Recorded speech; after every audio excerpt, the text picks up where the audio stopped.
Good morning! Ito yung ganap natin kahapon guys.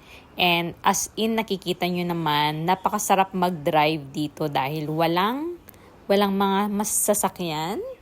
Then napakaluwang pa nung daan. Then green na green pa rin yung paligid. Ito yung maganda sa India guys kasi napakadaming puno talaga. Napakadaming puno tapos red na red yung lupa. Then pagdating namin dito guys, ang gaganda ng mga lumang design ng mga bahay na ito. Na-amaze talaga ako sa ganda ng mga bahay. Ito yung mga bahay na gustong-gusto kong nakikita sa daan. Ayan, ito yung mga lumang style.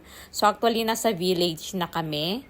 Pupuntahan natin yung sikat na falls. And finally, pagkatapos ng mahabang biyahe guys, ay nadatnan na nga namin itong falls na to. At alam niyo ba guys, ang falls na ito kapag sobrang dami during rainy season ay para siyang Niagara Falls sa Canada. Pero dahil summer na guys, kunting-kunti lang yung nakikita mong tubig. So meron tayong 1, 2, 3, 4, 5.